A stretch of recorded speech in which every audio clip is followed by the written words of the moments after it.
So I want to get into even more of this big campaign that the far right, the conservatives, are willing to go. They are going at odd lengths to hate on this movie. Some of these I've already watched, and these are pretty much people that are tired of it too. They beg the question, why, why hate this film? Ben Chappelle is talked out about it because he likes it, but there's some woke things he mentions, including with Lupita Nyong'o and Elliot Page. Same thing from Michael Knowles. Saw that just yesterday. We've got people like Marshall Shannis who have spoken out against them. And so I guess what I really wanted to show, and I found these are going to be in my other browser, so I'm going to have to essentially copy them, cut them, and I'll be happy to add them to the list.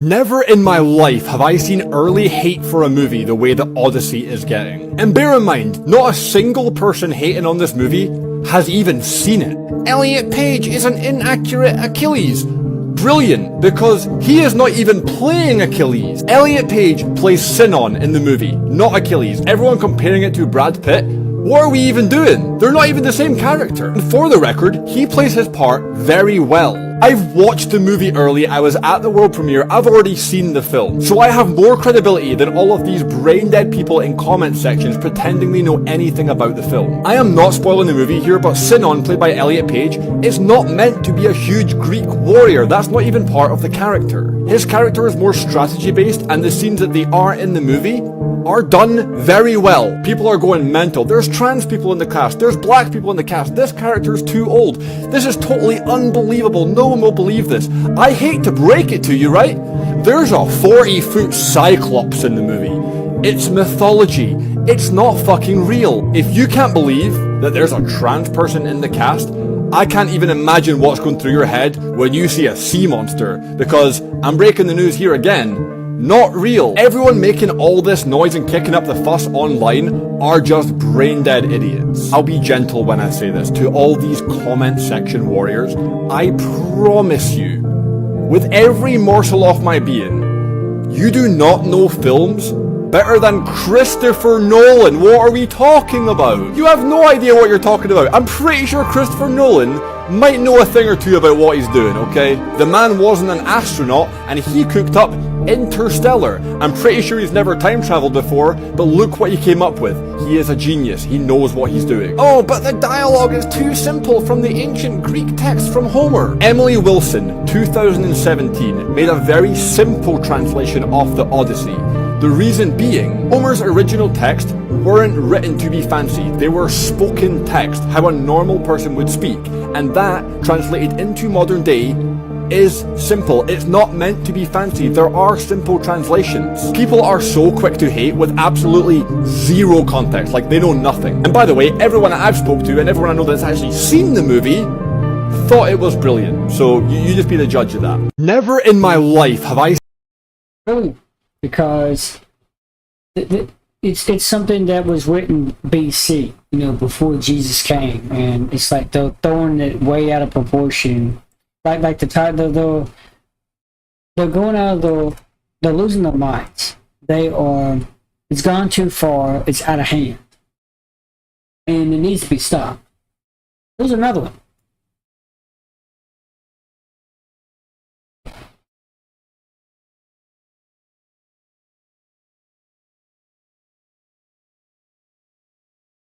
First things first, yes, IMAX did invite me to go see an early screener of the...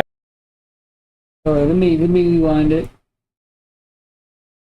Okay, look, I feel like we really need to have an open and honest conversation about the Odyssey. Now look, first things first, yes, IMAX did invite me to go see an early screener of the actual Odyssey on the 70mm over in Lincoln Square. No, they did not pay me or ask me to do any kind of content for it. They just wanted me to go see it. So when I see...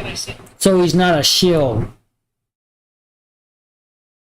Here and actually say that this is the greatest movie I have ever seen. It is not a paid ad or anybody paying me to say something positive about anything. But I've been seeing a lot of comments in videos and getting a lot of comments in my videos when I talk about the Odyssey that I'm not going to watch it because, well, it's too woke and these actors shouldn't play these characters. I feel like people who use that word have a soft front brain. Like, I genuinely do. I feel like they just can't think on their own. And then there's the whole what actor is playing what character in this movie and it upsets me. Grrr. Like, there was a rumor that Elliot Page was actually going to play Achilles, which he's not. He played Sinan. But if you actually opened up the book to figure out who Achilles actually was, rather than just, comparing Achilles to, I don't know, Brad Pitt's Troy, you would know Achilles, he wasn't at all built like Brad Pitt. Then there's Clytemnestra and Helen of Troy. The argument was, well, they're beautiful. They're supposed to be this gorgeous woman who everybody wants. It's Lupita Nyong'o who played that character. What about Lupita is not beautiful? Please explain to me. Because, before the runway, still a beautiful woman. Did you see the looks that she had on that runway? She looks stunning. So I'm just confused on what makes you sit there and say that Lupita Nyong'o can't play a beautiful woman role. And that's genuinely just two examples of the hate that's being spoken about the Odyssey. And look, like I said, I get it. If the movie's just not for you, the movie's just not for you.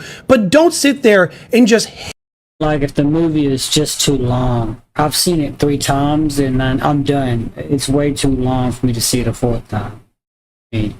I don't like it as much as I don't love it as much as I love Avatar. I don't like it as much as I love Avatar. Hate the movie because you're not going to go see it because some people are playing characters you think should be others.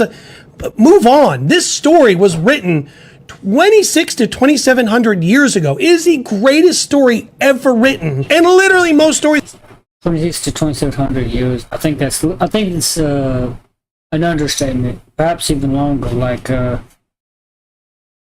hold on, just bear with me. Let me.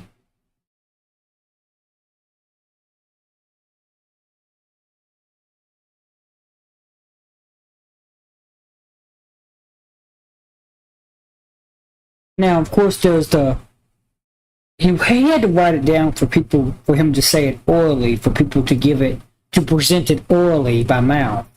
By tongue, but it was also turned into a text format for people to actually read for themselves and to later on act, and it was translated into different languages. Eventually it was translated from Greek into Latin text, and then eventually into English, so that people in so much as the Eastern and the Western Hemisphere alike could learn from this great story. That's the reason why we have it, because it was eventually translated into English. So, of course, it would make sense for the cast to be speaking English dominantly, because the audience is pretty much going to be English speaking and understanding audiences. And for those who speak like another foreign language, another language, Spanish, Japanese, Chinese, whatever, they could translate it. They could have subtitles, obviously, captions. So, okay, so the Odyssey was composed approximately 27 to 2800 years ago, dating to roughly the 18th or early 17th century BCE. I was thinking like millennia, which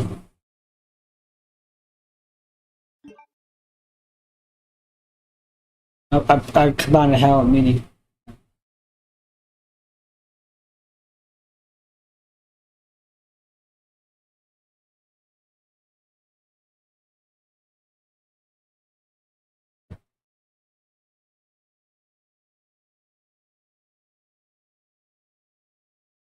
I think it's 1,000 years. Yep. So 1,000 years equals 1 millennium. So we're looking at 200 plus 2 millennia. So we're looking at 2 millennia plus 2 centuries ago, roughly. To even add another century to that, about 2,800 years ago. Could have been more. That are written now are some sort of adaptation of the Odyssey. So in closing, no, IMAX, Christopher Nolan, nobody paid me to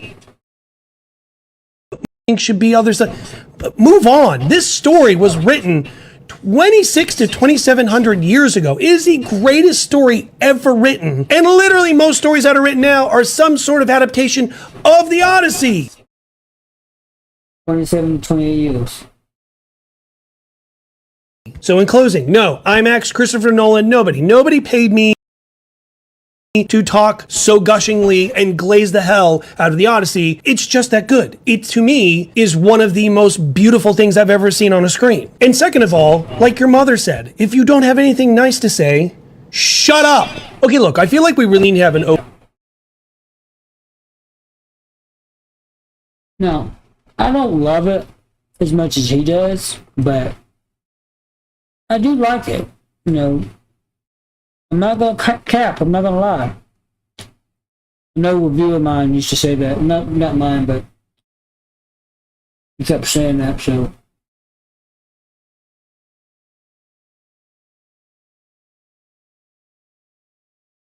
people are now we're just gonna watch this in town.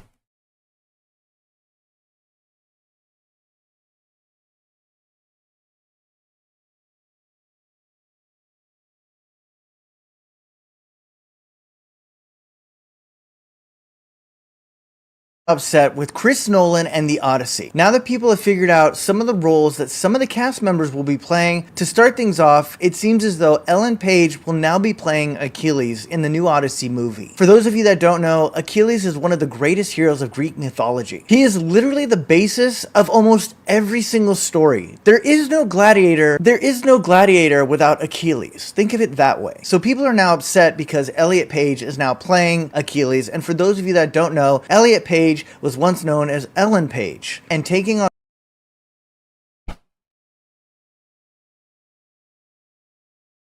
It's not really true because, you know, it's so hard. roles of Greek gods, commonly played by a male figure who is ripped to shreds. Bro puts Arnold Schwarzenegger on his best day on his back. People are also upset that a black woman will be playing Helena of Troy. And so for Helena of Troy, it's really simple. In Greek mythology, she was a Greek Spartan, probably olive-skinned, always portrayed by a blonde-haired, blue-eyed white woman, and in Greek mythology was notably the most beautiful woman in the land. But mostly, people are not happy to hear that Elliot Page is playing a male Greek god. But what do you guys think? People are now... I mean, now it's just older, obviously. But, you know, now we know it's Sinan. But that's the, Elliot Page's character. But, you know, you get what I'm saying. And here's a more modern video. It's my bad. It's muted. Agendas, it's so far left, it's so woke, do not watch. The Odyssey by Christopher Nolan is awful, it pushes agendas, it's so far left, it's so woke, do not watch this, it's terrible. These are real life comments that I've been getting non-stop because I posted one video saying that this movie had a 99% on Rotten Tomatoes, aka I was just expecting this movie to be great. And they're specifically mad about two characters. Mind you, they're in the movie for like 2 minutes total. And just look at the type of people that are mad in the comments. Just look at them. Y'all notice anything? Give me 1 second. People that are mad in the comments.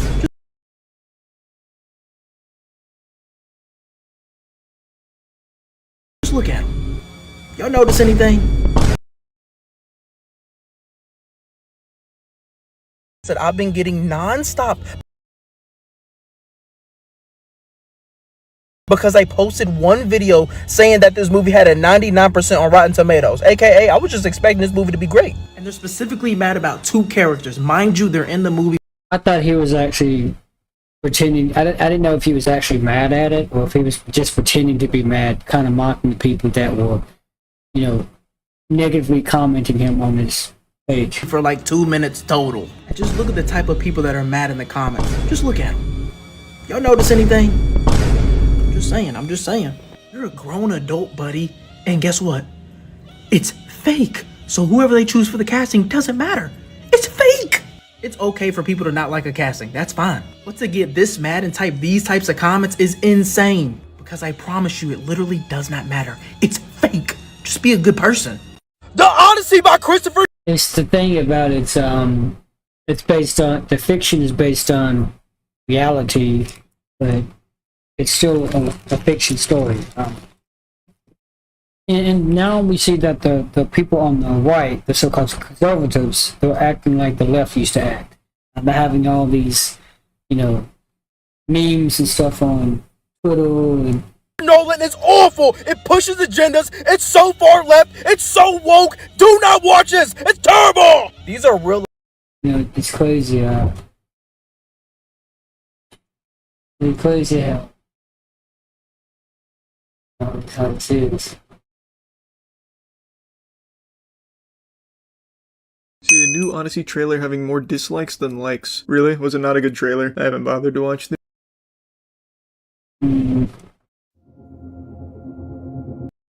This is the trailer, so we will get out of that.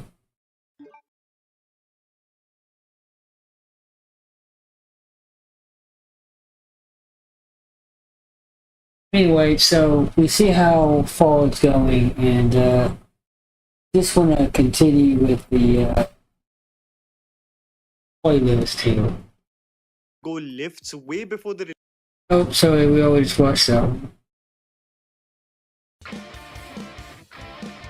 Speaking of things coming out, yes, it's Nolan's Colin time. Oh, terrific. This is a space where we talk all the Christopher Nolan news. Yes, sure. An orifice where we can talk all the Christopher Nolan news. I think you're misusing that word. I don't think you know what it means. I don't think you know if I know what it means. Correct, I don't. I can make a guess, but I don't know for sure. So I don't know the inner workings of your mind. you might have seen, but this apparently the trailer has 600,000 dislikes. I'll talk about that in a minute because I don't think that's entirely accurate. But the Telegraph spoke to Christopher Nolan about a number of things, including the backlash to this movie. They said, casting, do you think the Telegraph is going to come back, Christopher Nolan? And he said, oh, anything's possible. Sounds delightfully retro. That the Telegraph would come back. Telegraph? Sounds like something I would be interested in. It does, doesn't it? A Daily Telegraph? How delightfully wicked, he said. The Telegraph Daily? Ooh. You love being in Nolan's column, I can tell already. Yeah, I do, yeah. Yeah. So, yeah. If I get to do my famous Christopher Nolan impression. Which is just you. A telegraph? I'm wearing a scarf. You know? Sometimes he is. Yeah, sometimes he is. You wear a big coat. Yeah. So, again, it's people have been complaining about the casting. It's not accurate. The costumes is not accurate. Christopher's casting. Everyone's American. Maybe it's in the future. Also, people have been hating on Obsession's Bale, so you see that. And I just think that's like Obsession. What's so bad about being me? Oh, that's never mind. That's them watching the movie. Oh, the one scene of the movie. Yeah, we got people saying Odyssey is terrible. But not really explaining why.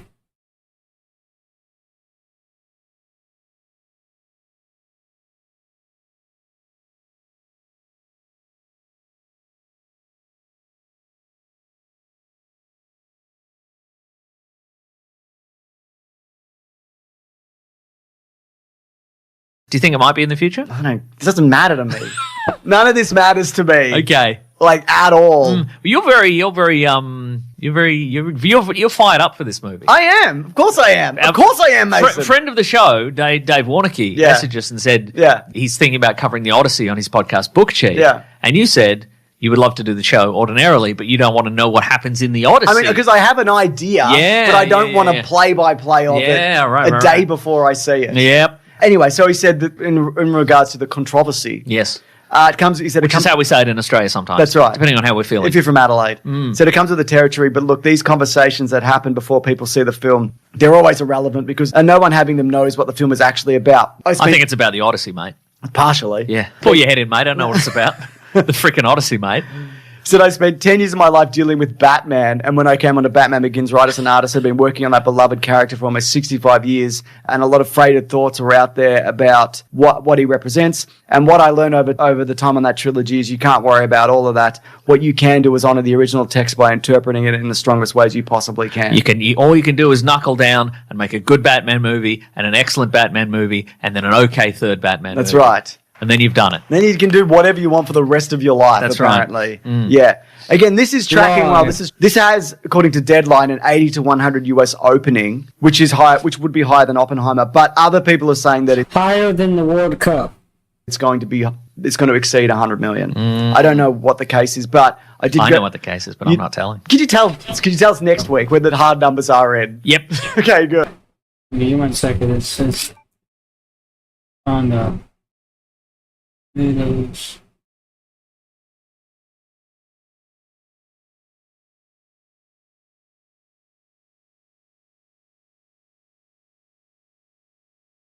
You can tell that this is like this upcoming Friday.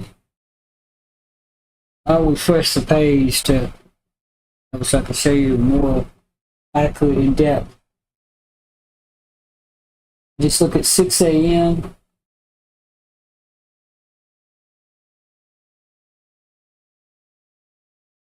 Is it going to let me do things?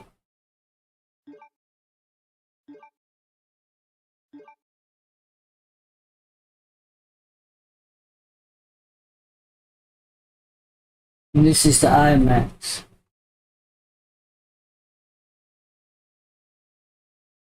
I could. We both. I can and I can. could. We both tried. Well, I did at least because we talked about it before the show. I couldn't get an IMAX ticket. And a good one. A good one, I should say. There's like 3 up the front on the right, facing the wrong direction. Awful. So that's right. I'll try and find. And a guy slaps you in the head every time. Every couple of minutes, he's like, "Bad," and you pay extra for it too. Yeah, that's right. Yeah. 5D. Yeah. So I guess I'll see it as a bigger screen as I possibly can. Yeah. But at the shopping centre.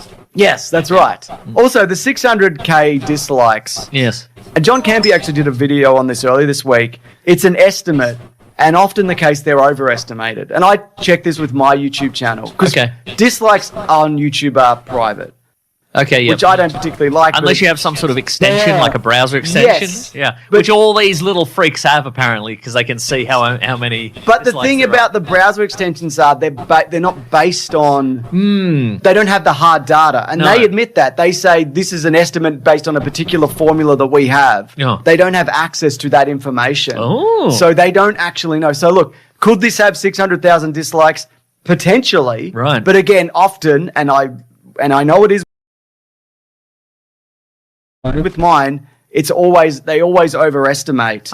So again, I'm not saying there aren't people who are crying about this movie. For sure. Because there are, and I'm not even saying frothing and crying. It might not even be good. Yeah. Like I don't. Only the front row is spared. This is IMAX at 6 a.m. this coming Friday, 6 in the morning. Top of the morning to you. Look at a few hours later, it's 4 hours later, 10 o'clock in the morning, same day. Only a few seats in the front row were spared. Then you got 2 o'clock, even less was spared. Then, of course, 6 p.m. And last but not least, 10 o'clock p.m. Almost 100%. Roughly 98, maybe I think about 99.5%. That's it. Because you multiply like 99.5%, you got 99 times how many seats. And I know there's like almost 500 seats in IMAX alone. There's 485 seats alone. So if you multiply, if we just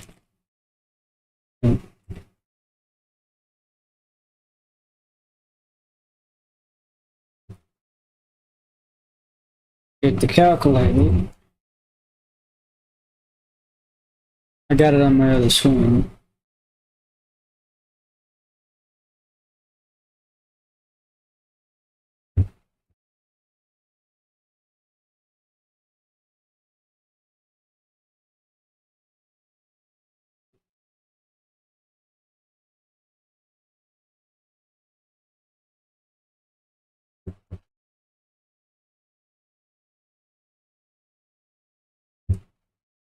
Damn, that's leaving you only five seats, give or take. If you just do 99%, got 99 times 485, you get that. Let me do 95% because I think that's a little bit more accurate. No, not really. But you see my point, right? You see my point? Because count the seats. You got 3 over here, 2 over here makes 5, 6, 7, 8, 9, 10, 11. 11 total spaces. And I say that because these wheelchair seats are obviously, they're spots, they're not seats. And that's 10 o'clock p.m. Now, if we look at the Dolby Cinema showtimes, and there's a 4-hour separation because they have to have at least 30 minutes to clean between each and every showtime. Not many people are seeing it in Dolby because they want that experience they want that IMAX 70mm experience. You know, they've been doing this for the past 2 years. They didn't do it with Avatar because it wasn't particularly filmed in 70mm. It was filmed in IMAX and IMAX 3D, but not 70mm. And there's a distinctive difference, obviously, because 70mm is actual film stock, like actual film. They did it with Sinners, and then they did it with, they did it with Doom Part 2 first, and then they did it with Sinners. I think they did it with Doom Part 2. I know they did it for Sinners for sure. They'll probably do it with Doom Part 3, which there's a trailer for. There's a sneak peek trailer for it. There was a sneak peek trailer of this movie, the Odyssey, an Avatar final match. Anyway, back to the Dolby Cinema showtimes. Let's see. You see the 7 a.m. Then we got the back row here with 2 in the middle. That's row E. I like to sit the 11. I don't like to sit way up here because it's too far for me. And when I move back and recline in the seat, it's just annoying because I start to see some of the bottom screens taken off because of the whale thing. Anyway, just 4 hours later, more seats were taken, but not that much. 4 hours from there, it's taking more. I would sit here. Must be, it's C9. C9. Then even more seats at 7 p.m. Just for different. So as each 4 hours passes, it increases with each showtime. Give me a little title. And if we catch the visual, see, it's so big that they have to have it by hour, about every 30 minutes. You got 6:30 a.m., 7:30, 8, 9, 10:30, 11:30, 12, 3:30. And we're just going to do this for the sake of my memory. That would be careful resources. They're not really seeing it in Sim 2D, especially not 6 o'clock in the morning or 6:30, so we'll skip that one. Same thing for 7:30, skip that one. Same thing for 8 o'clock. Got that one, same thing for 9 o'clock. And it could always change, by the way. Same thing with 10:30, move this out the way so you can see. They really want that IMAX and Dolby later on. And then 11:30 in the morning, you can see. And then a little bit at 12 towards noon. This is on a Friday. Then you got 2:30 on the Friday. You got Ridley in the middle. And notice that they're taking both E12 and 11 to 12, because 11 and 12 is too far back. That's when you get that whale in the face. So E11 and 12. These must be people that know what they're doing. They've been here before. Okay, they've been here before. But yeah, if you're trying to sit down at these two here, H11 and 12, I've done that before plenty of times, and I cannot stand that. So I'd partially choose either H11, F11, F12, especially if I had a date, like right behind these two. Or I would pick right here, C11, C12, or maybe possibly here. But I wouldn't choose in the back. If my date absolutely wanted to. Like with Elliot Page. No, I'm just kidding. Ellen Page, but not Elliot. Ellen Page, but not Elliot Page. I'm not gay. Not gay. And what time is that? Is that 2:30? He's got a wife anyway.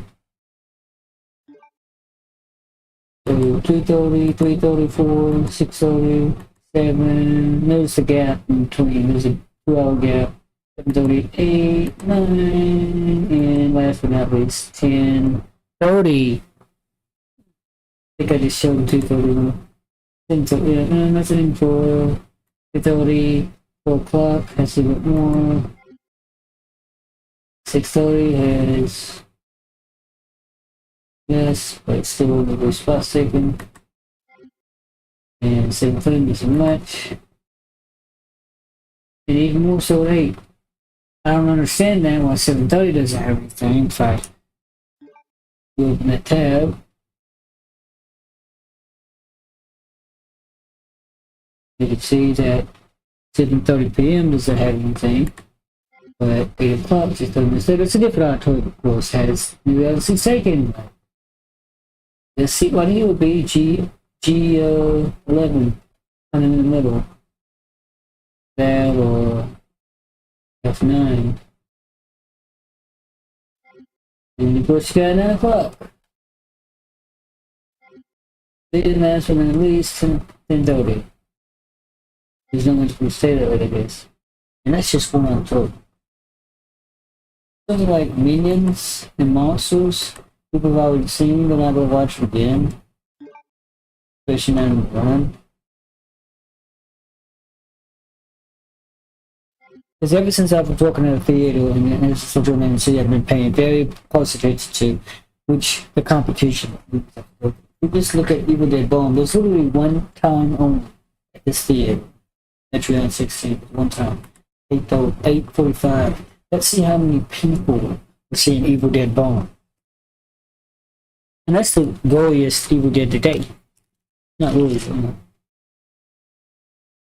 Now that low, just look at the Sims score. The Rotten Tomatoes score.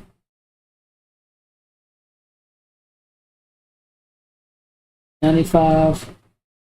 Critics, top critics is 96. We keep it over 95. Verified audience 97. Audience is 93. So it's still good.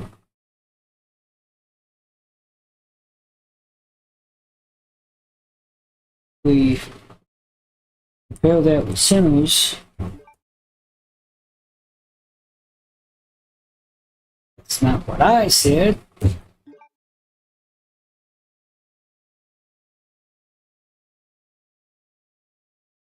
Rotten Tomatoes. Oh, okay, so 8:45, the only showtime for Evil Dead Bone. And like I said, it could change. Might be one or two people that like to go see it. I might be one of them.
Let's figure that out. Anyway, looking at Sinners. Minus 95 to 97. 97 to 96. 90. Damn, the audience like this better. Critics. I don't really care about the top critics so much as all critics. But these two, all critics and all audience, 95 to 93 ratio, 97 to 90 ratio. So, yeah.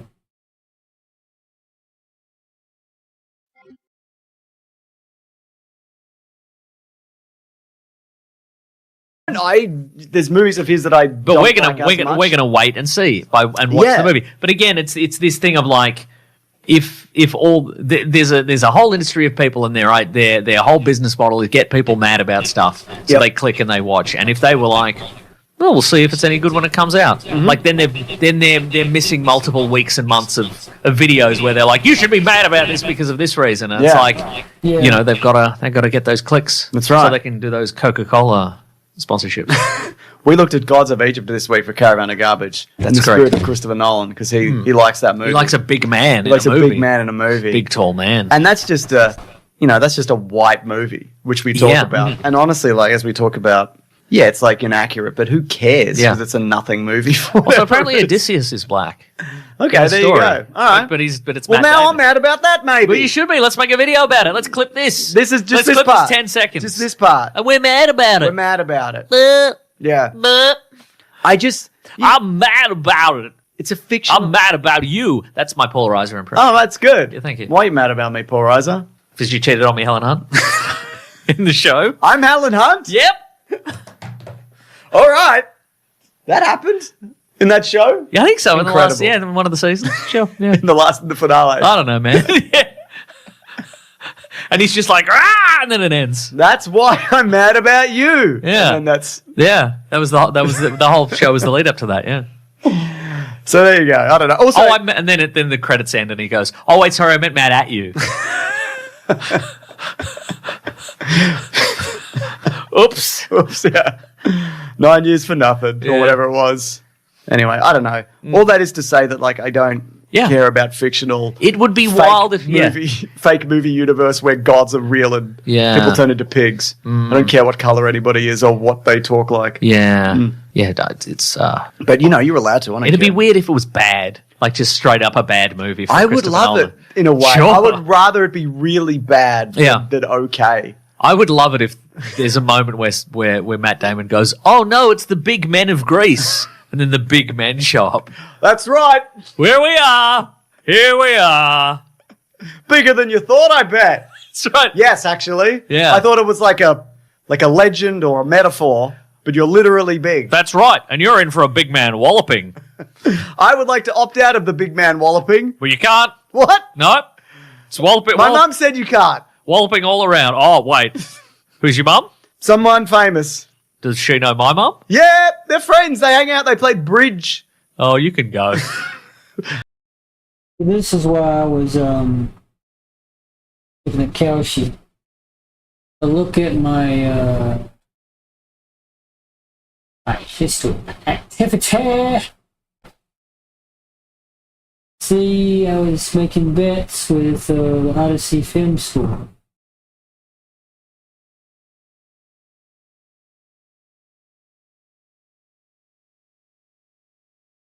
The score stayed at 95%. I bet it on above 97, and I got something. I got $1.29 because I bet it above 94 too. I make different bets. You can do more than one. You can do above 97, above 93, above 90, 91, and I bet it above 95. I didn't go above 95. It was at one point it was 96, but the point I'm making is they change it. It changes as each reviewer adds their own review. So it went from 90. It started off at like 99 or 98%. Before the opening weekend, but then after that, and Alan Ng of Film Threat, he brags about this. It went from 98% to 96%. And Alan Ng has said multiple times, it was my review that knocked it down by 2%. It knocked it from 98 to 96. And I'm like, no, it wasn't. But so it went from 96 to 90 to its current 95. That's, as you can see, the final score there. But I was making multiple bets, and I lost. Only was able to win one. Went all the way above 97. And I thought it would be like 98.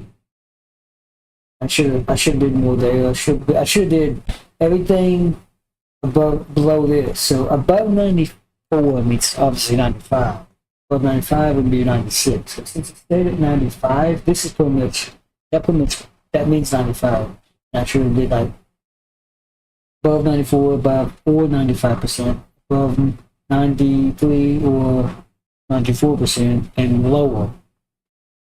Depending on each one, you know, different prices, different amounts that you can win. I only got $1.29, which I don't have any cash. Might be. Yeah, cool. That's his brother. Yeah, also,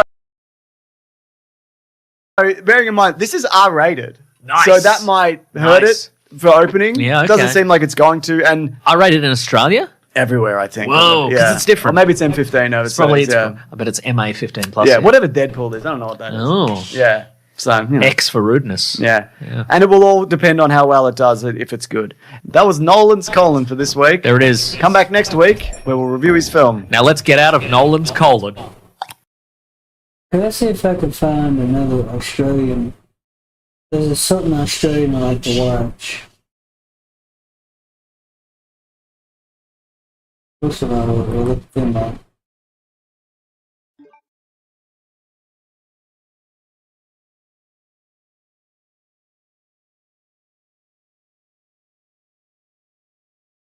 We got all these reviews to watch.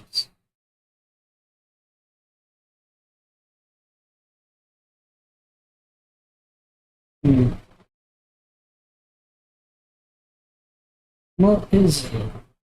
Oh, here he is. Where's Stan?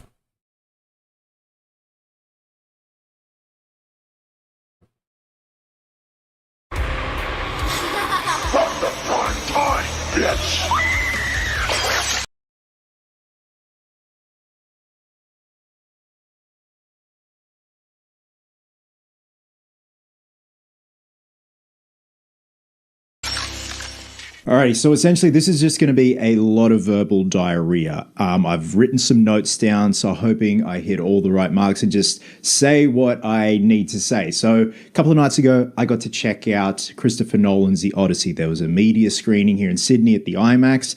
I think tonight or last night, I'm just trying to figure out when this is going to drop. It's 2 a.m. that this is going to be dropping the morning of the 16th here in Sydney. There was like the big whiz-bang fuck-off Mickey Mouse premiere of Media Walls and all that, but I just wanted to see the film.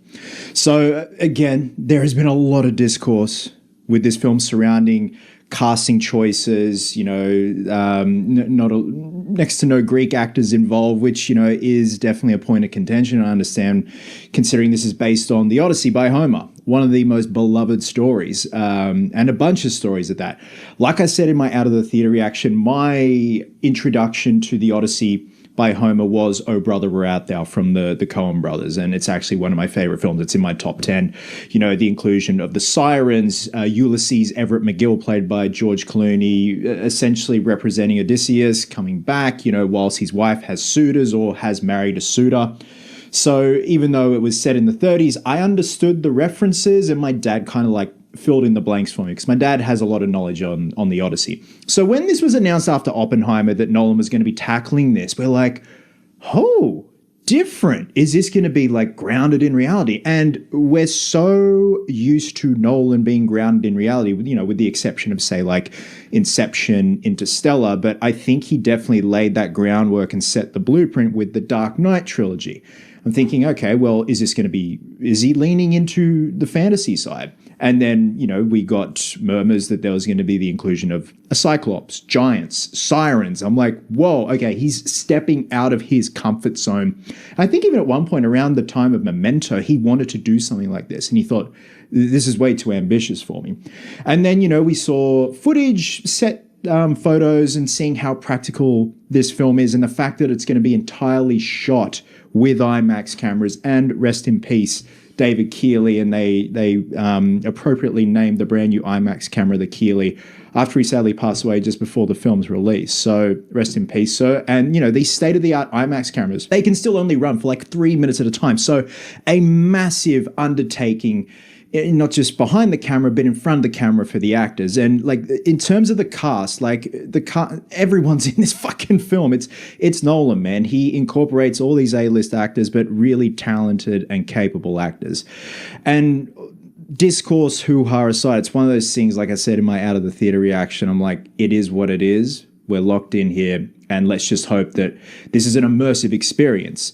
What Nolan is known for, like, no pressure at all when you're tackling something that is not of the norm with your resume, which I respect as well. I think it's a massive undertaking to do when you're featuring cyclopses, giants, sirens, things that are not of this world, resurrecting the dead.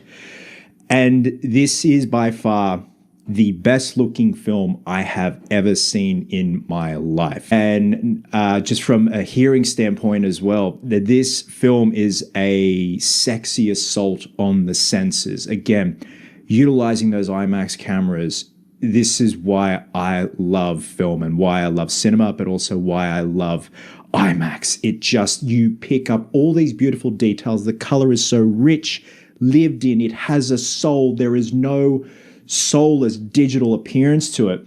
And I actually remember last year watching Sinners, and one of the very first shots of the car rocking up to the chapel, like the prologue, and that was in IMAX, and it went to the IMAX format. I'm like, oh man, this is beautiful. The color, it's just, there is something so sexy about it. And it's, nearly 3 hours of sexiness from an aesthetic point of view with the IMAX cameras. And again, the use of practical sets, practical landscapes, real lighting, using, daylight, nighttime, but fire to light the actors. It just feels so real and lived in. There are instances where buildings are crumbling before principal actors, like right in front of Matt Damon's Odysseus, and you could tell they had one take to get that right, and it feels so lived in. You can tell that everything is practical and just beautiful. So again, very surface level knowledge of Homer's The Odyssey for me. But it is the grand tale. It's that age-old tale, the fantasy elements as well of Odysseus's journey back to, reclaim his kingdom, his throne, but as well as his wife and his son as well, wondering if he is out there, if he is still alive. And most people have surface level knowledge of the Odyssey. Most people, like pretty much all the normies, as Chris Gore says. Chris Gore of Film Threat. All the normies, they have surface level knowledge of the Odyssey. All the suitors in the meantime trying to marry Penelope, the mum, and in amongst that you have a lot of politics. I will say there is a bit of politics here and there, but Nolan decided to lean more into the fantastical side of the Odyssey, which is great. It's kind of like when I was 11 years old and I went and watched episode 1, The Phantom Menace. I'm like, this is great. And then they started talking about trade federations and treaties, and I'm like, what? Why? So yeah, there definitely is a bit of politics. I mean, like, this is the Battle of Troy and the Trojan horse and the invasion, and there is going to be a bit of politics. But then when we lean into the fantastical side of things, the horrific side of things, we see the instance of the Cyclops. That in and itself is a brilliant little scene that requires a lot of tension, and it's done damn well. And then there's another sequence with giants and Odysseus and his men coming up against these giants. It's brutal, it's intense, it's an assault on the senses, especially in that IMAX cinema. The going gets going, and your eyes are trying to just fix on what's going on. And it almost is sort of like, the fight sequences in Batman Begins, where Odyssey, you don't get enough time to see what's going on, but also that can be a real world thing. Like your senses are in overdrive. You got to get the fuck out of there. Otherwise you're going to get crushed by a Cyclops, a giant. You're going to get aroused by a siren and then end up dying in the sea because of their beauty, stuff like that. It's those age old tales. I think one thing, and I spoke to my friend Ryan the other night when we got out of the screening, we both agree. I feel like sometimes these grand old epic tales are a bit wasted on me. especially when it comes to trying to follow these narratives. Like, we'll be in a cinema, or like, the instance, I don't really watch, I'm not a fan of Game of Thrones because, again, these are beautifully written tales. Sometimes it just goes over my head. And there are a few instances, and this is just a me problem, throughout the film, it's just like, then they're fighting, and I'm like, okay, what's going on here? And I could see other people in the audience being like, of course. Okay, and I'm like, fuck, am I just a dum-dum? And then, perfect segue, this definitely felt like a golden age Hollywood film, like Ben-Hur, Cleopatra, just that grand scale. Like, in USD, this film cost $250 million. So, you know, like, we're edging on like, what, 400,000 AUD? Like, it's a big chunk of change, man. But there is just something so grand and beautiful. And obviously, because they're using IMAX cameras, you can take in the scope of this huge world of the Odyssey. And this isn't something as intimate as Memento. Like, we have come a long way since the days of Memento. One thing I will say once again, the American accents were very jarring at first. Much like Tom Hardy's Bane at the beginning of The Dark Knight Rises, there is an adjustment. There was an adjustment for me. And I was there, day dot, when they had the original Bane voice that showed during the prologue before Mission Impossible Ghost Protocol. That was an adjustment. But even with the final cut of the film, it was still an adjustment. And I think, again, Nolan's incorporated an A-list cast. I would have loved to have seen some lesser-known, talented actors. He's pretty much working with the same cast he did for other films. So with Elliot Page, he's worked with Hull in Inception. I think he worked with the I forgot his name. The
I'm trying to show you all my business.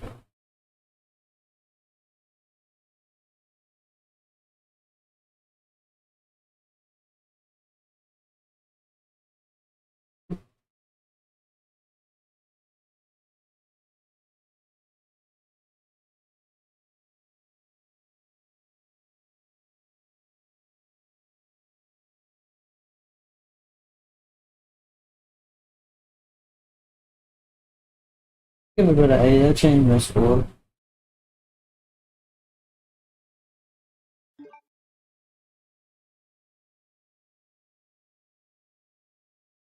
The guy I'm thinking of.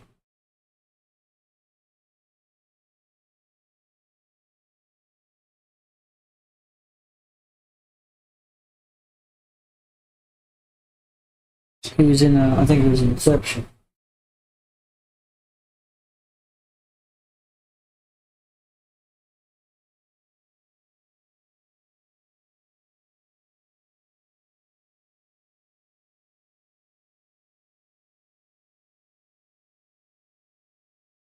Not find him.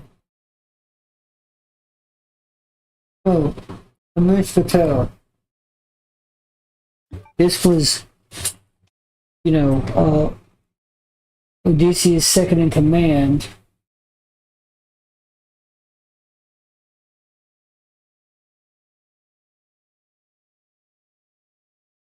Odysseus, Vocalist, or whatever. I cannot pronounce his name. Sorry. He was in Inception. He was in Tenet. I believe he was in Inception.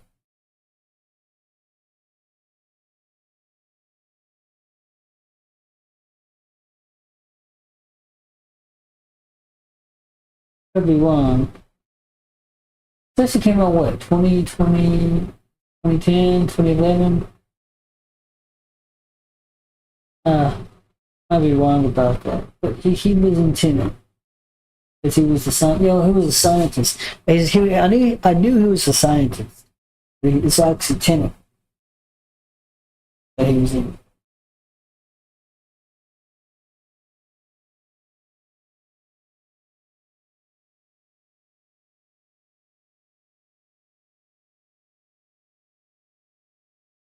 Played the character.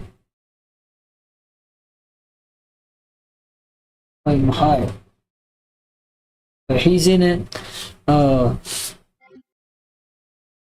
Hathaway was in The Dark Knight Rises. That's the one with Bane. Matt Damon himself was in last year's not last year, 2023 Oppenheimers. Let's see, a few other people obviously.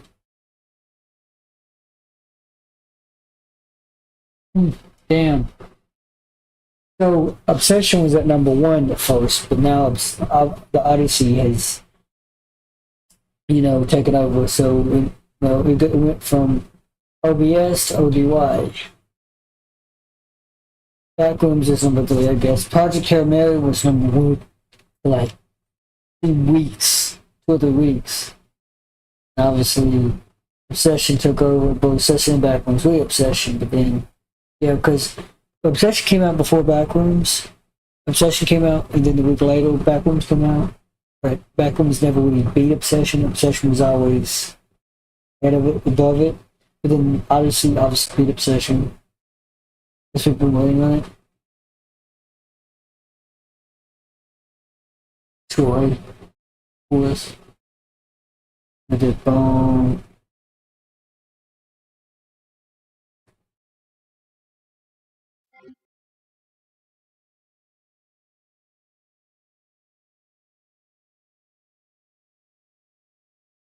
Actors who would definitely fit the bill a lot more, but obviously this is what we've got. I think all actors involved pulled out all the stops, gave it their absolute all. I think the standout for me was Tom Holland at the end. Initially, there was a few teething problems with his character, and it felt as if Tom himself was trying to find his footing. But also, I think that's part of the writing of the character. A bit of a bumbling son, and then by the end, he has to rise up to essentially be that badass. I think the absolute scene stealer, Robert Pattinson, absolute piece of shit. He doesn't fight. And it's so distracting as well, because whilst this film is running, you can't help but think, Batman's fighting Spider-Man. Spider-Man's trying to befriend the Punisher. Spider-Man's befriending I was thinking the same thing. The Violator from Spawn. There's a lot going on here. And at the thick of Violator from Spawn, trying to befriend the Punisher. Spider-Man's befriending the Violator from Spawn. That's John. Give me a second.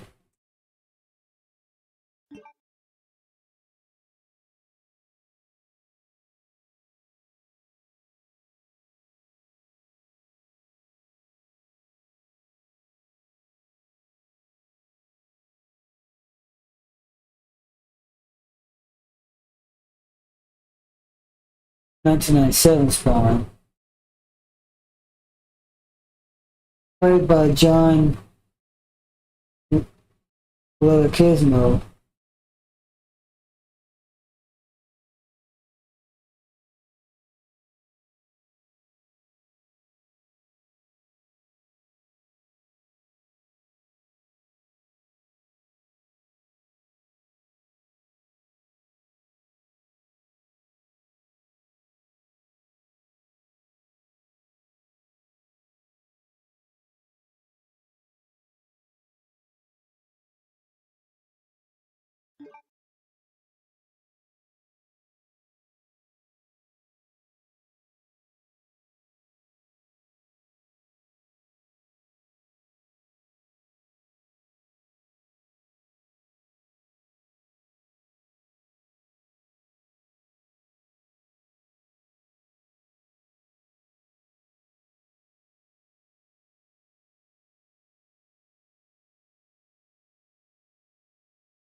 Yep.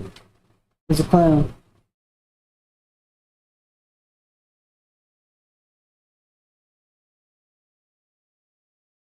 Oh, I should watch that one.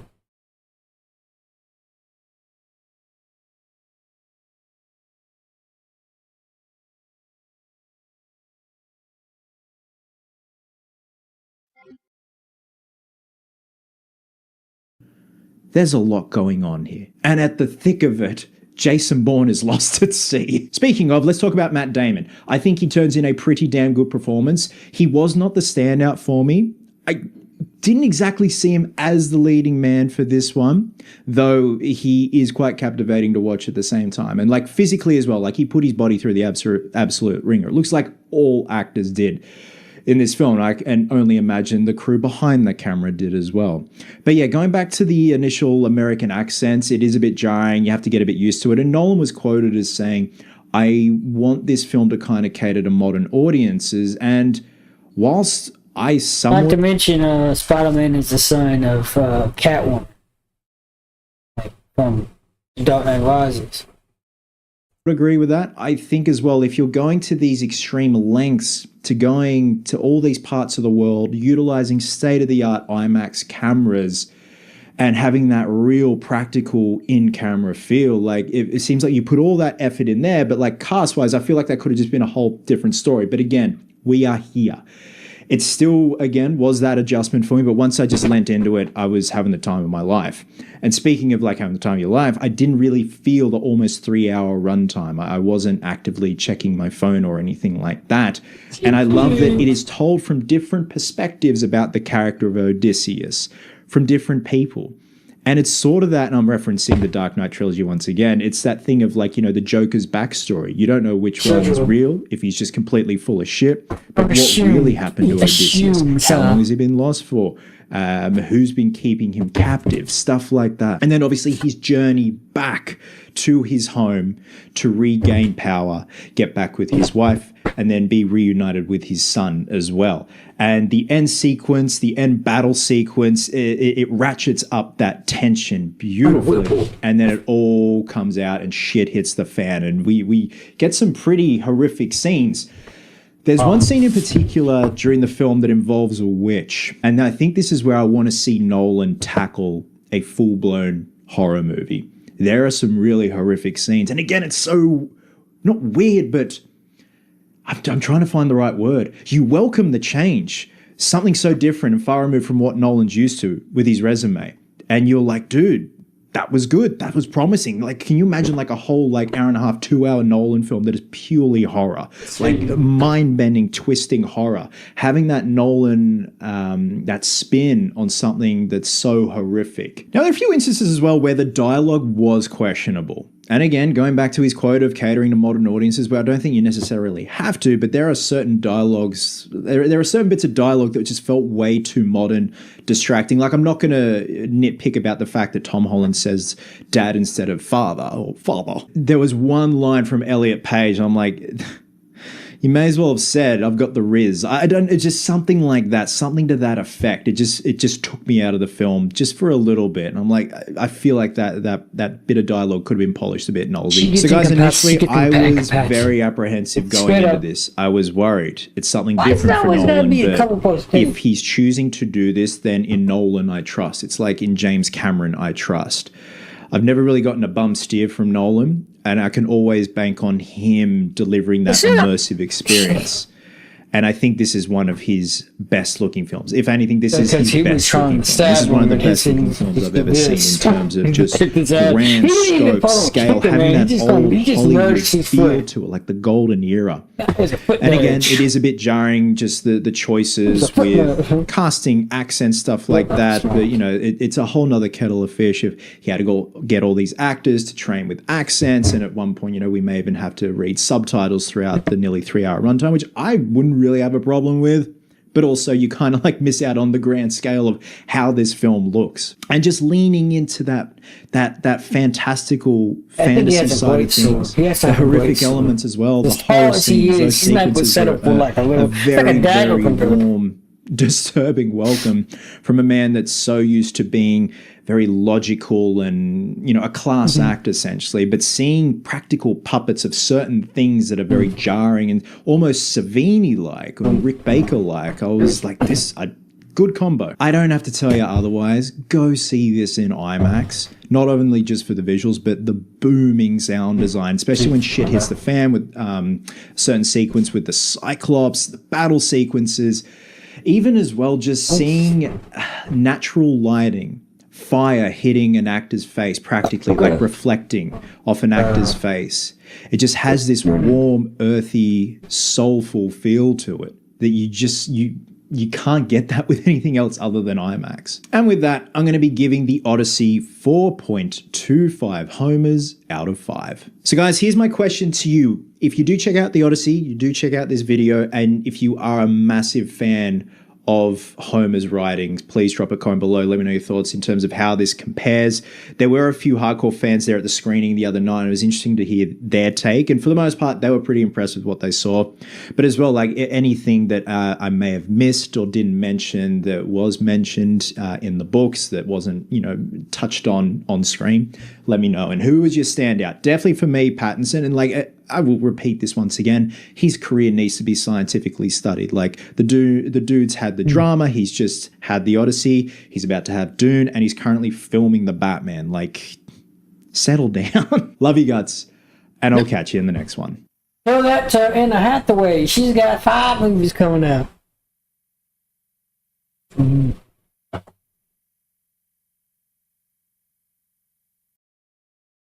Hey everyone, I just saw The Odyssey in the theater and I left feeling kind of like I just watched a piece of literature.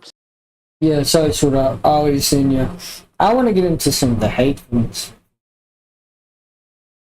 Odyssey, Christopher Nolan's adaptation of Homer's Odyssey. Republicans and right-wingers, right-wing slopulists have talked about how shit this movie is for f***ing months. They've been losing their f***ing minds. Well, it turns out it's actually awesome. People love it. It's a f***ing major hit. Of course it's a major hit. It's a masterpiece is what people are saying. And now they're like, what? Why won't people hate on this like I did before watching the f***ing movie? I don't know. Maybe because most normal people aren't f***ing morons like you that don't just go, oh my God, a black woman is Helen of Troy. I hate this. Boycott the movie. Yeah, I don't think it's a great thing that critics are able to manufacture a consensus on media like this. Yeah, I don't just go, oh my God, a black woman is Helen of Troy. I hate this. Boycott the movie. Yeah, I don't think it's a great thing that critics are able to manufacture a consensus on media like this, says Asmongold. I don't think it's a great thing that critics are able to preemptively manufacture a consensus on media like this, especially when this movie has so many hot button social issues tied into it that critics refuse to address. And this guy is hated by Nux and all. If you look, I'm gonna look up Nux. I like to digress a shitload.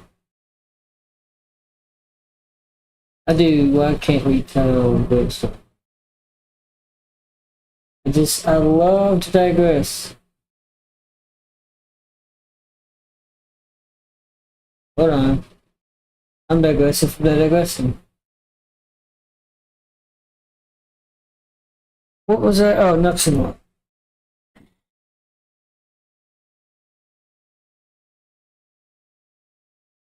To show you this guy's channel. This is just a few videos of him. I think it's at the bottom, so a couple of months ago. See? This guy was arrested. The roast just got fucking squashed. And, answer is again.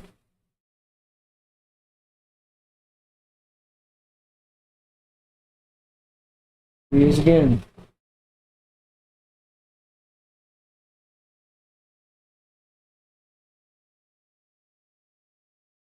Here's again.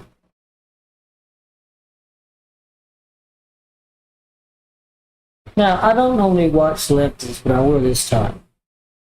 Critics now offer propaganda rather than insight. I don't think it's a great thing that critics are able to manufacture a consensus on media like this. Yeah, you're just mad that you couldn't manufacture consensus ahead of time. That's it. Thank God most people in the fucking real world don't give a shit about these idiotic assumptions. It's so stupid. It's so fucking dumb. Just eat the goddamn L and sit the fuck down. Hopefully this is a learning moment for you. Stop trying to farm outrage about pieces of art that haven't even come out yet. How many fucking times do these guys have to fall flat on their faces over and over again? They're so stupid. This is where the alternative reality that right-wingers construct meet the actual reality on the ground. This is where right-wingers are reminded they're actually the can't shut the fuck up minority, okay? They're not the silent majority. They're just a majority of the voices that people unfortunately hear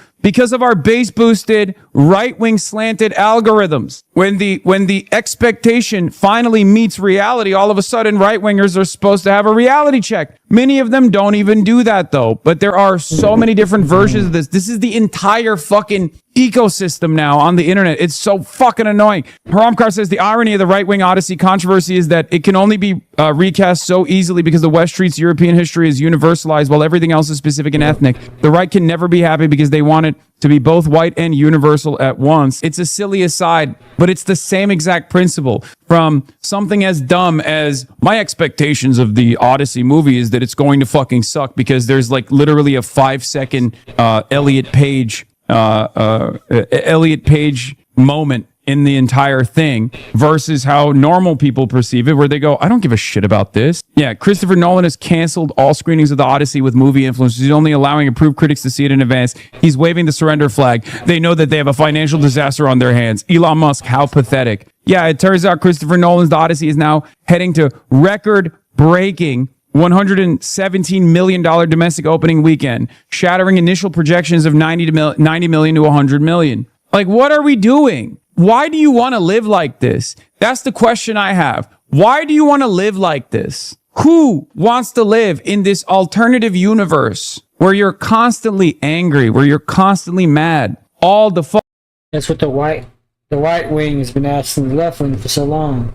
The anti-wokers have been asking the wokers that very question. Fucking time. You're constantly scared. You're constantly deluding yourself into believing that the world is supposed to be a certain way. Yeah, it's 257 million actually in its worldwide opening weekend. This is what I don't get. Okay, I know we moved on from Iran to the Odyssey, but it follows the same trend line. Right-wingers construct an alternative reality in which everyone actually feels the same resentments that they do, and they constantly try to get others on board with feeling said resentment. Whereas most normal people don't have that opinion. I just came back from watching the... What do you feel like you learned from working with Lupita, if I can ask you, John? For me, there's no one. So the leftists do that too, though, to be fair. They both sides do it. Peace.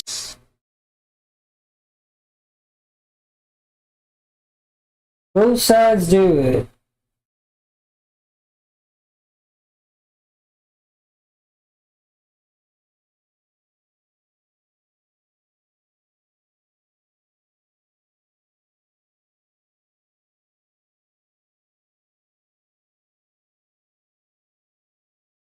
I saw.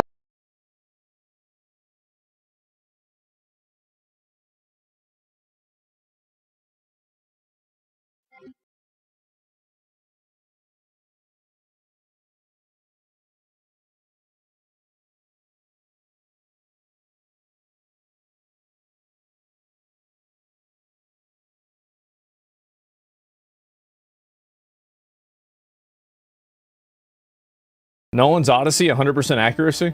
Warriors of Greece, the enemy is near. Let them come. I'm the biggest, strongest warrior in all the land. Yes, you are, brother. After our victory, they'll remember the story of us Greeks forever. Let us fight. My love, I will miss you. I will await your return. Helen, my wife, the most beautiful woman in the world. Yeah? I'll find you again. Warriors of Greece, the enemy is near. The Odyssey now? Let them come. I'm the biggest, strongest warrior in all of the land. Yes, you are, brother. After our victory, the story of us Greeks will live forever. Let us fight. My love, I'll miss you. I'll await your return. Helen, my wife, the most beautiful person in the world. I will find you again. Wow. Yeah, I guess that's it's not completely accurate, but it's close. Nolan's Odyssey, 100% accuracy. Warrior. So I just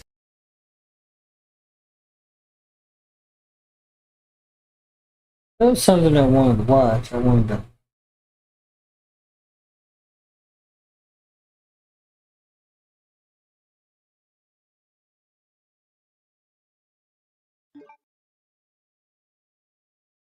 It goes without saying that I saw the Odyssey over the weekend. I'm gonna just address this for 1 minute. I'm not gonna give you any spoilers or anything, but if you do not want to hear anything about anything, you might want to mute for the next 60 seconds. But I'm not gonna give any spoilers. I'm not gonna say a word about the plot. I want to talk a little bit for a moment about the narrative around it, because, you know, we covered, and everybody online was covering, that there was gonna be all this wokeness in the movie, and the admittedly odd casting of Elliot Page, who was Ellen Page, beautiful young girl who Nolan had worked with in Inception, and she was in X-Men and a bunch of stuff. And then Lupita Nyong'o was in it, which was obviously miscast, because the chances that back then, 3,000 plus years ago, although it is a fictitious story, that there would have been a black woman, there was all this stuff. And everybody, and what I said last week when we covered it was, you know what, I'm not gonna get pre-outraged. I was curious about some of the casting for sure. And as it comes to anything that comes out of Hollywood, I'm always worried about the wokeness stuff. But I was like, I just didn't want to prejudge it. I just want to say one quick thing about the movie. It was spectacular. It really, I tweeted it was a masterpiece. I tweeted it was an absolute masterpiece. The responses were psychotic. If you go on Twitter and look at the responses to that tweet, psychotic. And I don't know if it was, you know, people were like, did you get, who bought you out? Who paid you to say this and everything? I don't know. I went to a movie with a couple friends. And then I had thought about the movie. But I will just say this quick. If your argument is that it wasn't a perfect adaptation of the 3,000-year-old story, The Odyssey, right, by Homer, right, then look, I read it when I was in high school. I don't even fully remember the story. You know, it's I think 24 different poems that were within to create the whole story.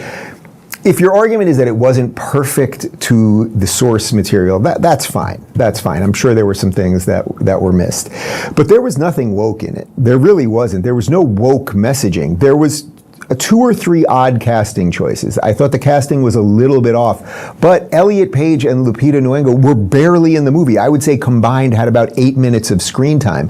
The rest of it, from Matt Damon, who was spectacular, to the story itself and weaving in and out of timelines, it was really just wonderful. So the only reason I'm even mentioning any of that is go see it, I would say, before you want to destroy it. You know, we live in this strange time. There's so little good that comes out of Hollywood these days. There's so little stuff that is water cooler stuff. But there is something water cooler today, because so many people saw it over the weekend. It's obviously going to be the biggest movie of the year.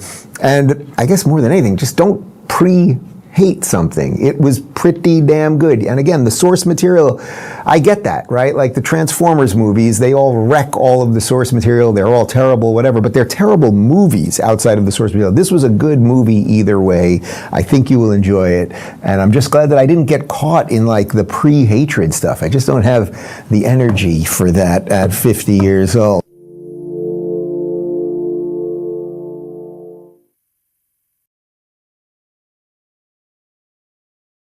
So, Homer, how do you feel about the screen time given to these women, considering how little you spent with them? Actually, I was going to punt to Sage here because, you know, I don't want to give the male perspective. Oh, because I got to talk about the black girl? Oh, you're going to... Okay. No. Whatever. I wasn't even doing it. The LGBTQ one? Is that me? I don't want to watch that one, but...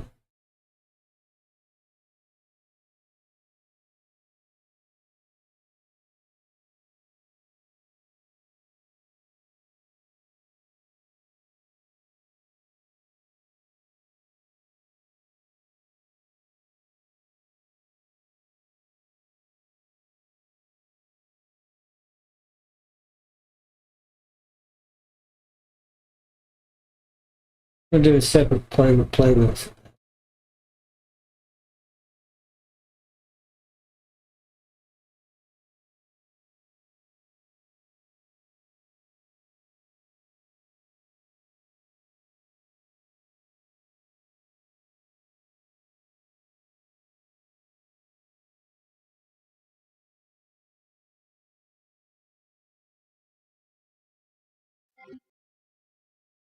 Christopher Nolan is one of the best and most popular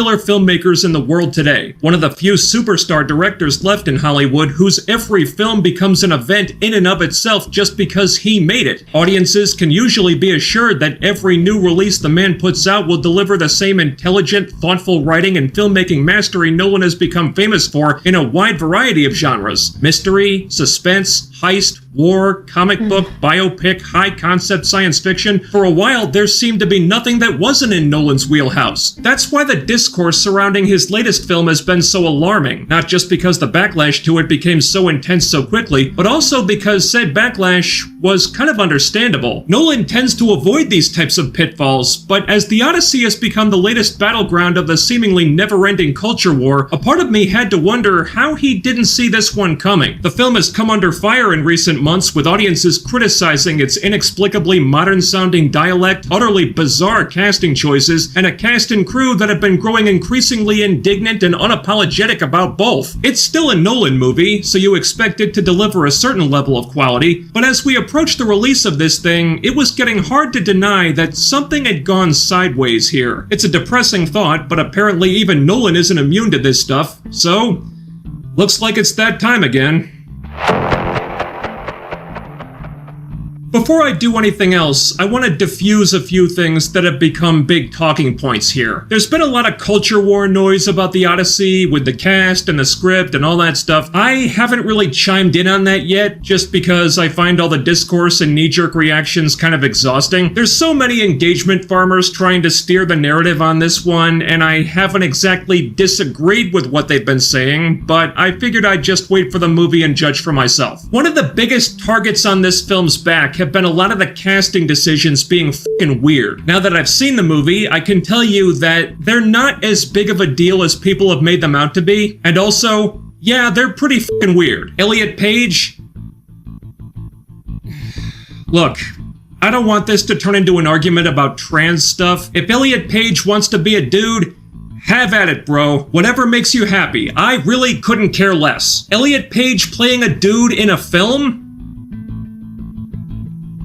That's a different thing. And not just a dude, but a soldier in a time period that was primitive and barbaric and not at all kind to the physically weak. Page is 5'1", probably weighs about 80 pounds, so that's a choice. Is it convincing? No. Do you buy it in any way, shape, or form? No. Yeah, I've seen the silly AI videos of Page floating around, and honestly, when you see him in costume, it's not far off. I don't know what Nolan was thinking with this one, because the idea of Elliot Page as some kind of warrior is just farcical on the face of it. Elliot Page doesn't look like a man, doesn't run like a man, doesn't sound like a man. Sorry, he doesn't. So when Odysseus is going to huge lengths to honor this person who he says was the bravest man he ever knew, it just sounds f***ing ridiculous, because all we saw this guy do was look so damn comical in his armor that he might as well have walked off an Odyssey-themed SNL skit and then get killed. Now, is this a huge deal in the movie?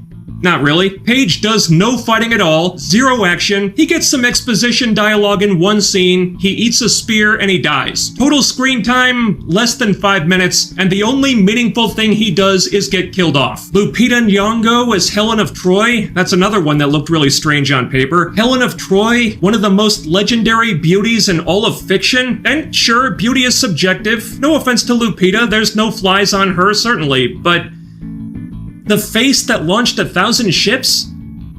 I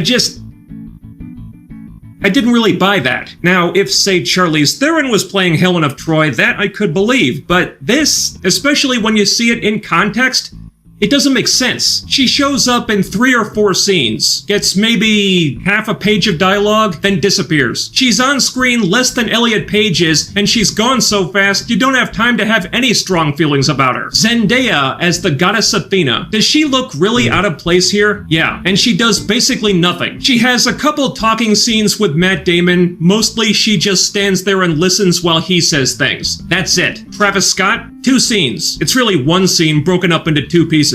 Speaks about 10 words total for song lyrics in the musical score. Does he stand out like a sore thumb? Absolutely. And he's in and out of the movie in 30 seconds. So a bunch of the casting choices are friggin' awkward. There's no getting around that. Many of them only done so the movie would check enough boxes to qualify for certain awards, I'm sure. And there are some others I could mention. Jon Bernthal, and I love me some Jon Bernthal, but he feels like he just walked in off the streets of Brooklyn. Tom Holland, Streets of London, seems really out of his element here. Now, with many of these people, not all of them, but many of them, their roles are so small that it doesn't seem worth losing sleep over, but it is noticeable. When you've got an Indian man telling villagers, "We're the Greeks from Ithaca," in an obviously modern accent, how are we supposed to take that seriously? You have a lot of Indian and black and Asian people in ancient Greece, do you? I'm no history buff, but I'm guessing that probably wasn't a thing. So not necessarily a deal breaker yet, but these things add up and they do break your immersion. So I wouldn't say we're off to a great start here. And generally, I think the first act of the film is the weakest. That's when we're spending a lot of time in Ithaca with Tom Holland insisting that dad is coming home and Robert Pattinson being this smug, spoiled prick trying to get into Anne Hathaway's pants. It's the least interesting stuff here. I got impatient with these scenes. It doesn't seem like there's a ton of story being told. There's a lot of, "My dad is coming home." No, he's not. "Hey mom, do you think dad is still alive?" "I don't know, son.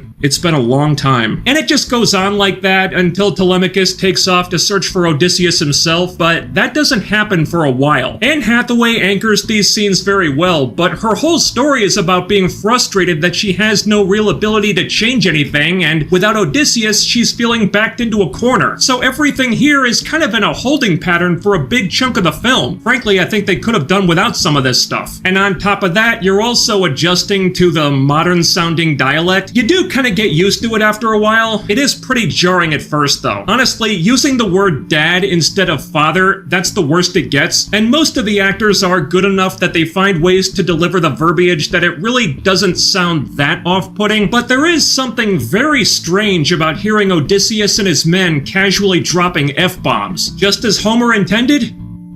Who the hell knows? Put all this together and the film moves slowly at first. Also, they tried to Tarantino the story with events happening out of sequence, so it's front-loaded with a lot of the least relevant stuff. Things do pick up once they reach the sacking of Troy, but you have to wait a minute for it to get there. But once they're past that rough patch, Nolan rolls out the big guns and delivers some pretty fucking remarkable filmmaking. As Odysseus and his men are trying to get home, it's some of the most thrilling set pieces you'll see in a movie this year. Story-wise, it does start to feel a bit clunky, but holy shit, man, the Cyclops sequence?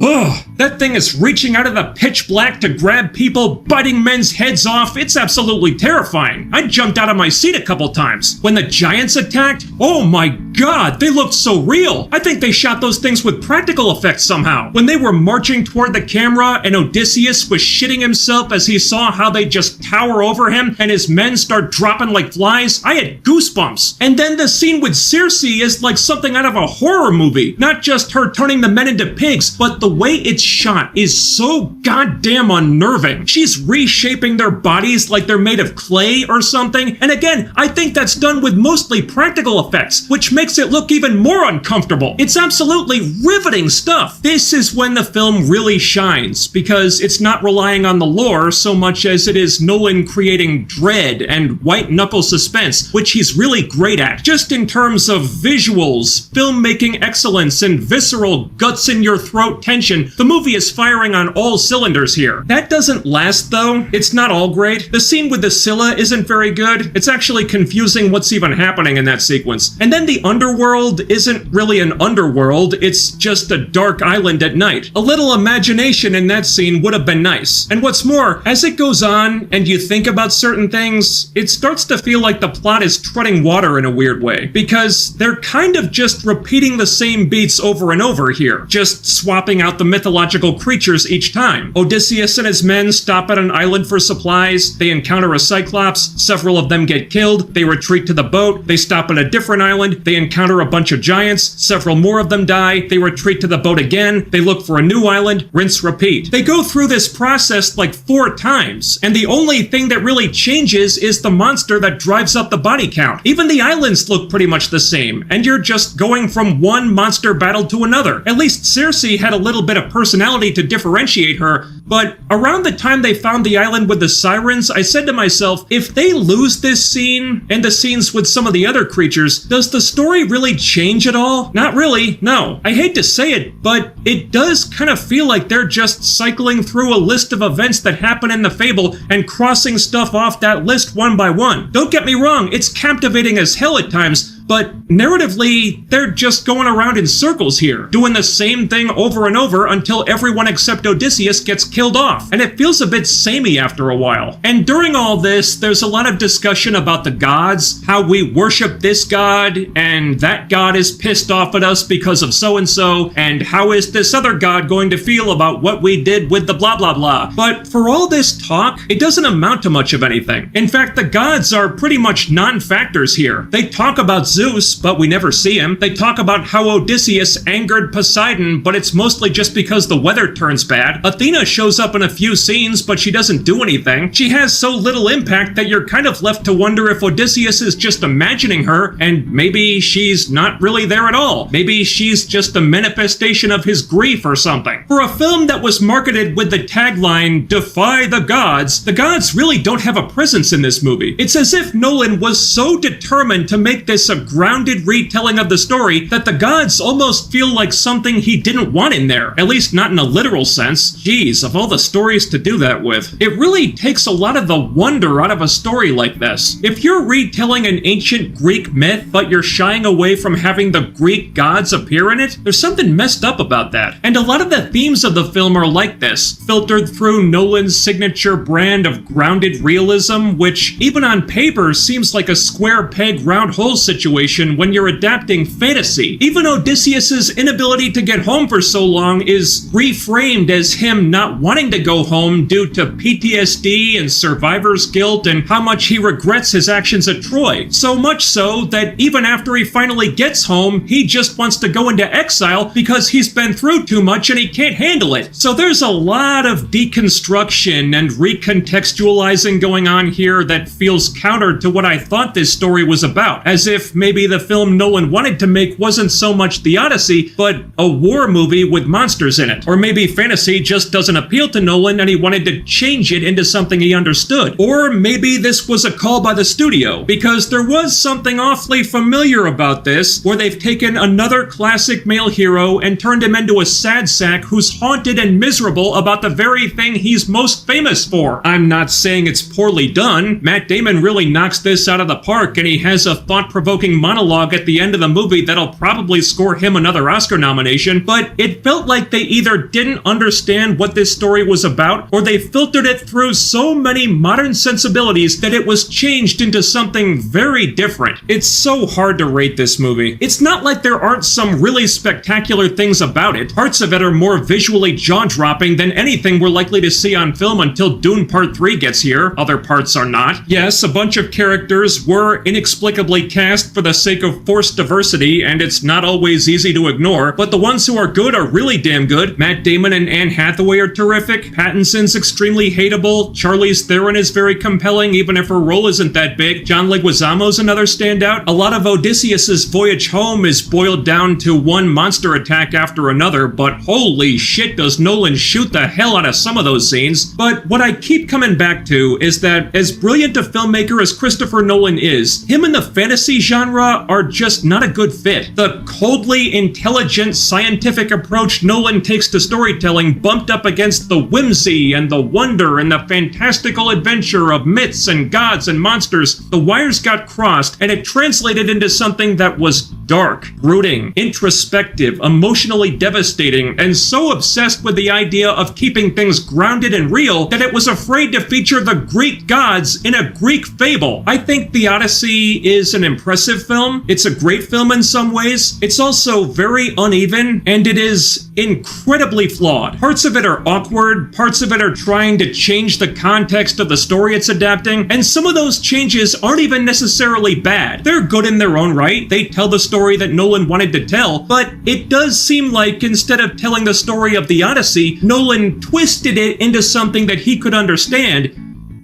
And I don't think he understands fantasy. Now, if the crowd in my theater on opening day is any indication, this film is gonna blow the roof off the box office, so I'm sure the studio isn't sweating this thing. But creatively speaking, I think we finally found a genre that Christopher Nolan just isn't suited for. And that's okay. It's not like his wheelhouse doesn't cover almost every other genre there is. I'll still happily line up for any movie Nolan makes in the future. Just, you know, maybe stay away from myths and gods from now on.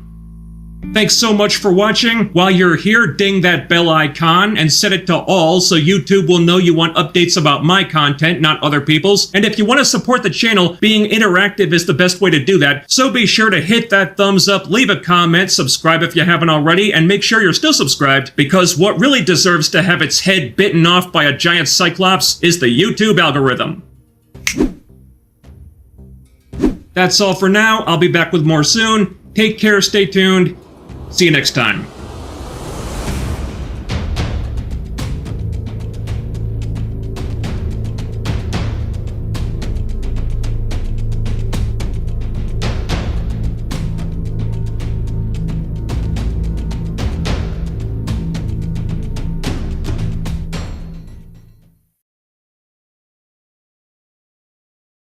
All right,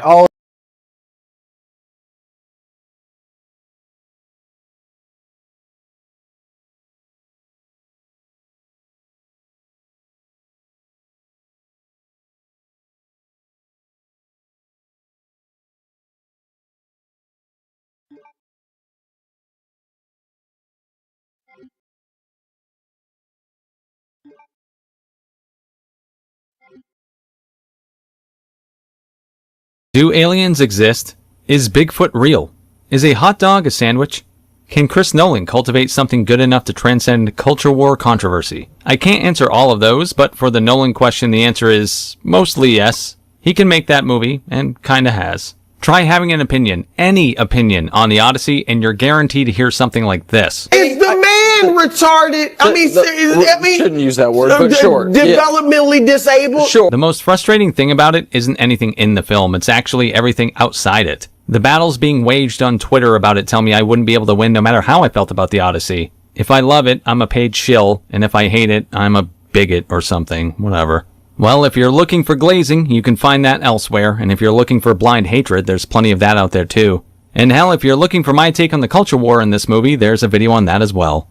As far as the movie itself, there are things I really enjoyed and some things I have problems with. I don't think the Odyssey is close to a perfect movie like many are claiming, but I do think it's an entertaining movie with major flaws. Oh, I'll also avoid calling this movie epic.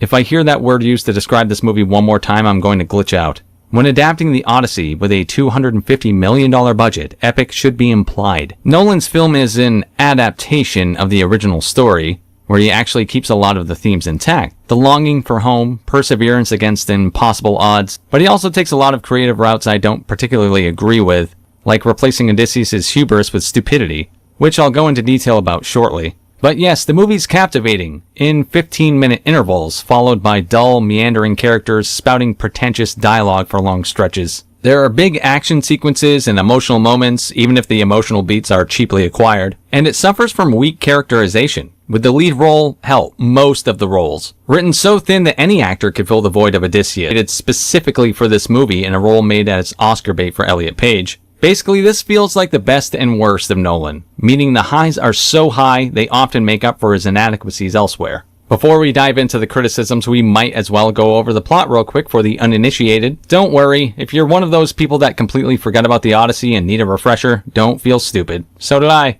I read that thing in high school almost 25 years ago, man. Like, what do you want from me? The movie's told in non-linear fashion, as is Nolan tradition, and follows the story of Odysseus, who wins the Trojan War by inventing the Trojan horse, accidentally creating the ancient world's first example of this seemed like a good idea at the time. His goal afterward is to get home, but with the lack of Apple Maps, his navigation skills are lacking. It'll be years before he sees home again. During his absence, his throne's been sought after by suitors trying to take the hand of his wife Penelope, and they're plotting and conspiring to take the king's place. So where has Odysseus and his men been all these years? Sailing the high seas, of course, trying to make their way. But they pissed off Poseidon by blinding his cycloptic son, and he makes them spend the next 10 years as inconvenienced as possible. Oh, and he kills a lot of them too. During the next decade, Odysseus runs into an enchanting witch, terrifying sirens, visits Hades, and generally does all the things you'd expect from a story that defined the hero's journey. He ends up the lone survivor that returns home, and John Wick style dispatches all the suitors trying to get his woman. By the conclusion, he gets the happy ending he's been hoping for. After decades on the sea, one dead crew, several traumatized mythical monsters, and like 6,000 catastrophes that could have been avoided if impulse control was a thing. Now let's start with what worked in the movie because, whatever, why not be positive for a moment, right? Before we dive into those, the Odyssey is running wild like Hulkamania all over everything, from the movie theater to video games. Hollywood's convinced itself that every idea has already been done. Then Heroes of History shows up and says, what if King Leonidas teamed up with Einstein? And Einstein had a laser gun. At that point, you have my attention. Add in mythical creatures and my brain just kind of stopped asking questions and went along for the ride. I genuinely love the concept of this game. It takes legendary and historical and mythological figures, throws them into one giant time travel blender, and somehow it makes it work extremely well. I've been playing the new Great Odyssey event, where Odysseus takes on Scylla, but this time he's got a few more options than the original poem gave him. My current party is Einstein, Pythagoras, Naya the Cave Woman, and Leonidas. Somehow that's just the starter lineup. And this version of Odysseus looks so cool. They've done a fantastic job bringing the Odyssey to life with their own vision. What surprised me the most was how polished everything feels. The graphics look fantastic, the gameplay is smooth, and it's easy to jump in for a few minutes while still having enough strategy, city building, and hero progression to keep on playing. Check it out by using my link in the description or the QR code on screen. Enter promo code MovieC to claim a starter boost with 10 antimatters, 2,000 XP, and 20,000 food. You'll also unlock a limited 5-star Odysseus by logging in for 7 days during the Great Odyssey event. Just redeem the promo code under Menu, Profile, Settings, Redeem Promo Code. Thanks to Heroes of History for sponsoring this video, and now back to it, baby. So first, without a doubt, the big set pieces absolutely rip. This is where Nolan truly shines. His technical prowess is unmatched, and I regret not being able to see it on an IMAX screen. I think a lot of us in this sphere, myself included, sometimes forget that movies are a visual medium too, and underappreciate that part of filmmaking. Writing is the foundation, but the visuals carry a lot of weight in many people's eyes, and that's where Nolan shines. There's one scene in particular with pigs, yes, pigs, that is unrelenting and horrifying to watch. It's quite a feat to pull off what they did, and it's extremely visceral. I don't want to spoil it, but if you know, you know. The creature design for the Cyclops is also incredible and highly original.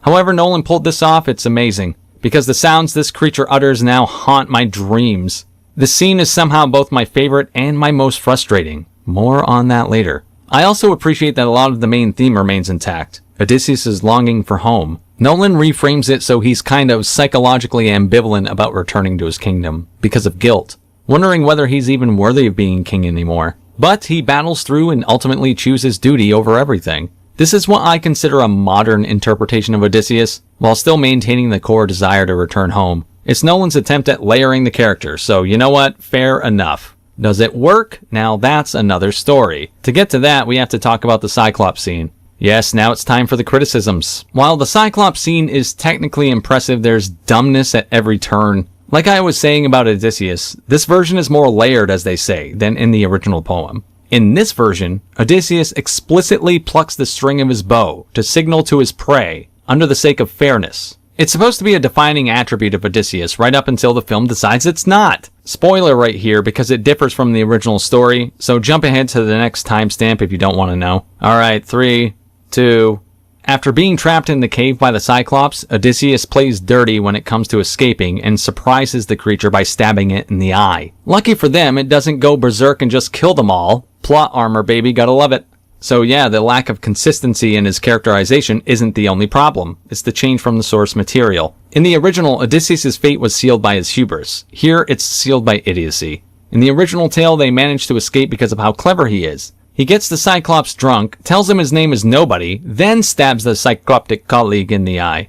When he starts shouting, "Nobody's killing me," the other Cyclopes, is that right? They shrug it off. Then him and his men escape by clinging to the underside of the sheep as they walk out. Feeling pretty damn good about himself, he reveals his real name to the Cyclops. And boom, big mistake, buddy. Like 20 years kind of big mistake. So yeah, pretty neat writing, right? Only arguably the most iconic story ever. Well, here Odysseus just uses brawn and wins a straight up fight, completely shifting the scene from clever to combat. Then, in this version when they make it out of the cave, Odysseus fires a fuck you arrow into the creature's eye one last time, because why not?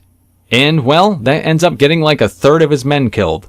We went from hubris to jock like dumb real quick. It's just a change that's not for me. Another scene that's visceral but frustrating is the transformation scene, where the witch turns Odysseus' men into pigs. Instead of deciphering the problem, it's literally shown to him when he kills an animal and it turns back into a person. Not hard to figure out the rest from there, but it continues to be spelled out for him along the way anyway. While the scene is exciting, it could have been even more. His cunning might be replaced with brawn, but I say his badassery should have been saved for the end, Unforgiven style. Instead, Nolan wants us to know Odysseus is a tough sumbitch from the get-go. Speaking of brawn, that ending, man, yep, it sure is silly. Maybe it's just me, but Nolan isn't very good at staging fight scenes. Nah, you know what? It's not just me. That criticism's been following him since his Batman days. And the climactic fight is so dumb watching one guy fight off like 30 people at once. It's 29 of them just standing around waiting their turn to jump in and get their ass kicked. It's almost comical in some shots. I don't know how anyone actually took this seriously. I mean, look at this. The final act is also where the emotional beats are supposed to hit their apex. And to the film's credit, an emotional moment lands when Argus, Odysseus' dog, finally gets to see his master. Ripped straight from the James Gunn playbook, there's a quick flashback to Odysseus holding him as a puppy that tugs at the heartstrings. It's cheap, but effective. When the film doesn't work, though, is when Odysseus finally sees his son Telemachus, in a scene that somehow falls flat because of poor dialogue and surprisingly stilted acting from two veterans. Speaking of poor dialogue, a criticism of Nolan's screenwriting ability is that he's basically the anti-Aaron Sorkin. He's hardly a wordsmith. Yes, he's come up with iconic lines like, "Why so serious?" and "Let's put a smile on that face." But that's from one character from one movie.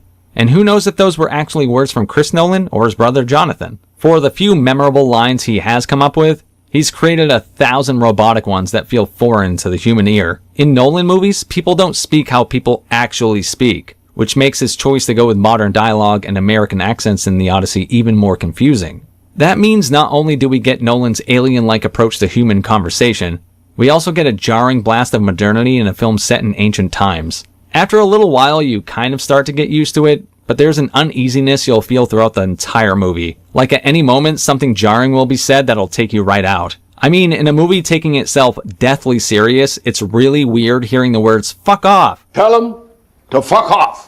When it's set thousands of years ago, fantasy or not. And the dialogue leads me to the actors delivering it. And I'm sorry to say, but almost anyone could have filled any of these roles.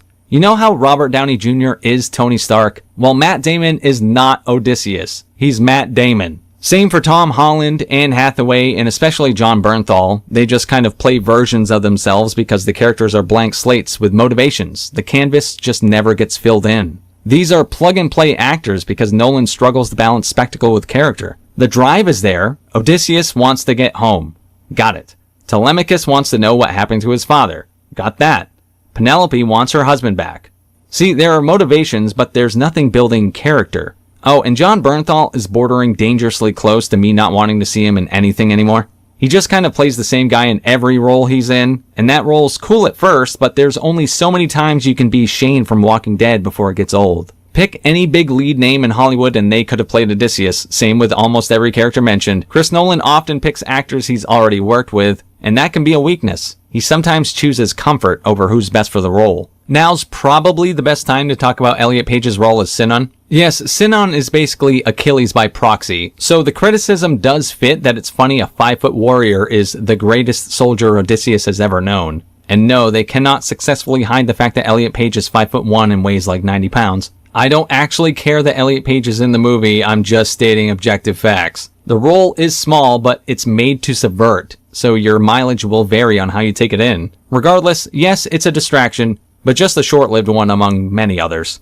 Another one worth mentioning is the music and sound mixing. As is yet another Nolan staple, you can barely understand what anyone is saying because the sound levels are so out of whack. Russian national. When you combine that with a booming soundtrack that's completely unmemorable, you get a horrible audible experience. It's ear torture at times. In the end, for me, the Odyssey doesn't land on either end of the extreme. It's squarely somewhere in the middle.